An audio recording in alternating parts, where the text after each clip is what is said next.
Viens, mon bien-aimé, sortons dans les champs, Cantique des Cantiques 7-12. Sous la grande lumière d'en haut, le monde s'étend devant elle. Une petite partie de la vigne n'a pas à ses yeux plus d'importance que toute la vigne. Elle ne dit plus mon église, ma mission, ma cause, mais elle voit le vaste champ du monde. Elle a entendu son bien-aimé dire « J'ai encore d'autres brebis qui ne sont pas de cette bergerie. Elles aussi, il faut que je les amène. Elles entendront ma voix. » Jean 10-16. Elle est entrée dans le grand plan de l'amour divin. Ce « il faut », elle le sait aussi, est aussi impératif que le « il faut » qui conduisit le Seigneur à la croix. Jean 3,14, Matthieu 16, 21.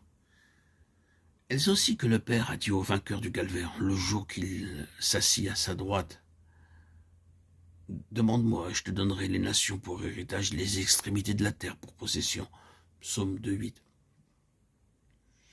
Un ardent désir de conquête possède son âme, et elle commence à lutter en prière pour ceux qu'elle n'a jamais vus. Elle demande que leur cœur soit consolé comme le sien l'a été, et qu'eux aussi connaissent le mystère de Dieu, c'est-à-dire Christ. Colossiens 2:1-2. L'âme connaît maintenant cette parfaite liberté d'esprit et de cœur qui permet d'obéir rapidement à ce que le Seigneur demande. Logeons dans les villages, Cantique des Cantiques 8-12. Un logement lui suffit, puisque sa demeure est en lui. Bien des fois, elle lui avait dit « Où tu iras, j'irai, où tu demeureras, je demeurerai » Ruth 1,16. C'est à lui de la conduire, d'accomplir sa promesse. Tout lieu que foulera la plante de votre pied sera à vous. Deutéronome 11,24. Les pays doivent être réclamés pour lui, car ils deviendront des royaumes de Dieu et de son Christ. Il lui suffit donc d'être comme Abraham, étranger, voyageur, et de séjourner sous les tentes au pays de la promesse, qu'elle recevra en héritage plus tard lorsqu'elle régnera avec lui. Les pauvres posséderont le pays et se réjouiront dans une abondance de paix. Psaume 37,11. Dès le matin, nous irons aux vignes, Cantique 7,13.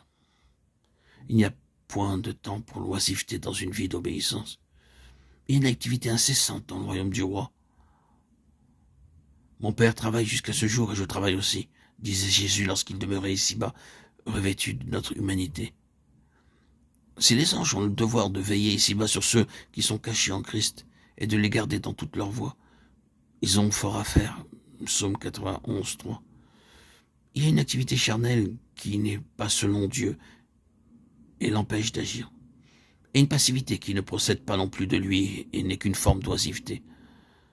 Lorsque Dieu peut calmer l'agitation de la créature et amener celle-ci à une paisible collaboration avec lui, il peut agir, travailler avec puissance. Galates 2,8. De son côté, l'âme est diligente. De bonne heure à l'œuvre comme le maître, elle va d'abord aux vignes.